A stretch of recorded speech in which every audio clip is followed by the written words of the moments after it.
PM के लिए लोकतंत्र का मतलब केवल डेमो कुर्सी, ये कहा है कांग्रेस नेता जयराम रमेश ने।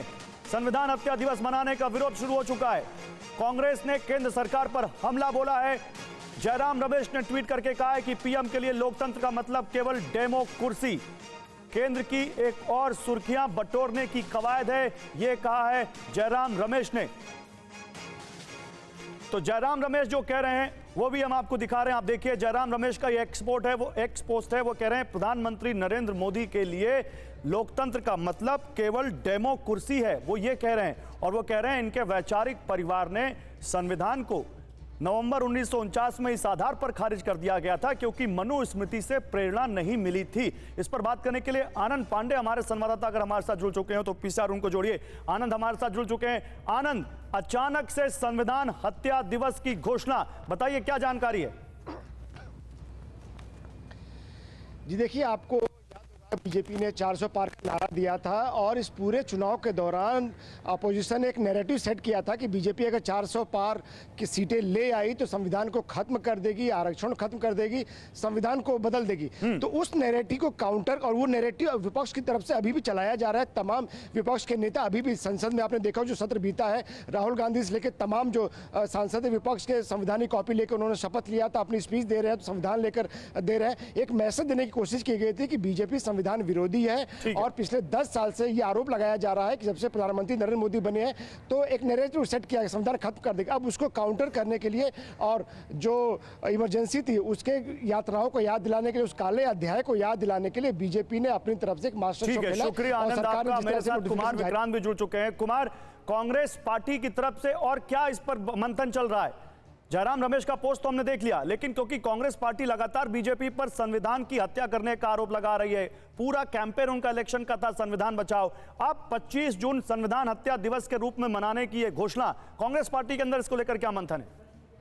देखिए, हमलावर है कांग्रेस पार्टी, चाहे वो प्रमोद तिवारी हो, जयराम रमेश हो, इमरान प्रताप गढ़ी हो, लगातार सबके बयान आ रहे हैं और सबका यही कहना है कि 50 साल पुरानी बात को उठाया जा रहा है, जबकि उस पर कांग्रेस माफ़ी मांग चुकी है। उसके बाद कांग्रेस सरकार बना चुकी है। आज की समस्याओं से ध्यान भटकाने के लिए ये बात की जा रही है। लेकिन दिलचस्प यही है कि संविधान की जो लड़ाई 2024 के चुनाव में हमने देखी, 400 पार का नारा आया, फिर कुछ बीजेपी के सांसदों के बयान आए कि संविधान बदलना है, बदलने के लिए चाहिए अनंत हेगड़े का हो या लल्लू सिंह का हो, उसको नैरेटिव बनाया राहुल गांधी, अखिलेश यादव, तमाम इंडिया ब्लॉक के नेताओं ने। और वहां पर कहीं ना कहीं कांग्रेस को और इंडिया ब्लॉक को लगता है कि एक सफलता मिली उनको चुनाव में, तो ऐसे में पलटवार किया है ये, आप कह सकते हैं सत्तारूढ़ पार्टी ने। आप कह सकते हैं संविधान को लेकर सत्ता पक्ष और विपक्ष के बीच की लड़ाई अभी लंबी चलने वाली है और 22 तारीख को संसद का जब बजट सत्र शुरू होगा तो ये लड़ाई और संसद के भीतर भी दिखाई देगी। संसद के बजट सत्र में ये लड़ाई और दिखाई देगी। बहुत बड़ी बात आप कह रहे हैं, बहुत शुक्रिया कुमार आपका। देखिए, प्रोफेसर संगीत रागी हमारे साथ जुड़ चुके हैं, हर्षवर्धन त्रिपाठी सीनियर जर्नलिस्ट जुड़ चुके हैं, सिद्धार्थ यादव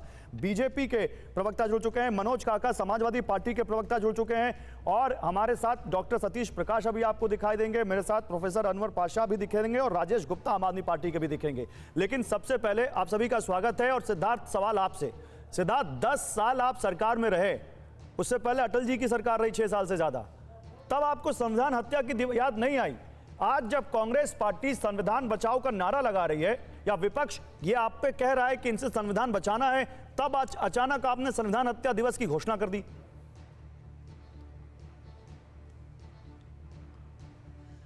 देखिए, ऐसा मैं बिल्कुल नहीं मानता।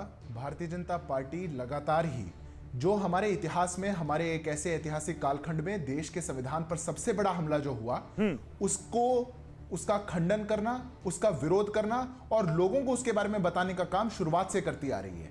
हम सत्ता में रहे हों या नहीं रहे हों, अगर भारत के संविधान पर और भारत के लोकतंत्र पर ऐसा हमला हुआ तो भारतीय जनता पार्टी ने उसका पुरजोर एक विरोध किया। और मैं मानता हूं यह स्वागत योग्य है कि आज भारत सरकार ने उस संविधान हत्या दिवस को भी आइडेंटिफाई करने का काम किया है। क्यों ना किया जाए?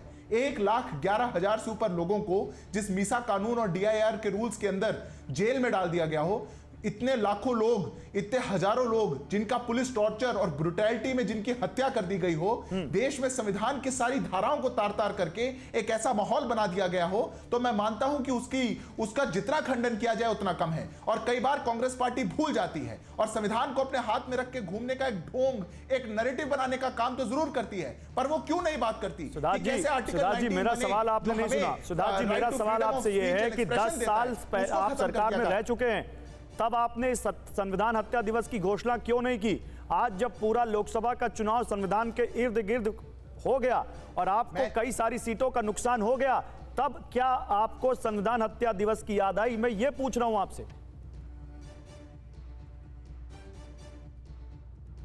देखिए गौरव जी, मैंने आपके सवाल का सबसे पहला ही जवाब दिया था। भारतीय जनता पार्टी बड़ी शुरुआत से संविधान पर हुए इस हमले का हमेशा से विरोध करती आ रही है। हमारे लोकतंत्र पर इस सबसे बड़े काले कलंक को हम हमेशा से उजागर करते आ रहे हैं। देश की सरकार ने आज उसको एक दिन के नाते रिकॉग्नाइज किया, यह स्वागत योग्य प्रश्न है। अगर ऐसा तो नहीं है कि आज से पहले हमने इसके बारे में कभी बोला नहीं गया था, या आज पहली बार बोला जा रहा है। पर मैं आपके शो पर, आपके चैनल को बहुत लोग देखते हैं, मैं बस 15 सेकंड आप मुझे दीजिए, मैं अपनी बात को पूरा कर दूंगा। जिस एक कालखंड में आर्टिकल 19 को खत्म करके लोगों के freedom of right of expression को ले लिया गया हो, मीडिया पे सेंसरशिप लगा दी गई हो, प्री अप्रूवल्स लगा दी हो, उसका विरोध होना चाहिए। जिस कालखंड में आर्टिकल 22 को खत्म करके आर्बिट्ररी अरेस्ट लेकर के आ गए हो, जिसको मर्जी जहां मर्जी उठा लिया जाता हो, उसका विरोध होना चाहिए। Article 21 right to life and liberty को खत्म करके जिस एक सरकार ने ऐसा कालखंड लाया हो, उसका विरोध होना चाहिए।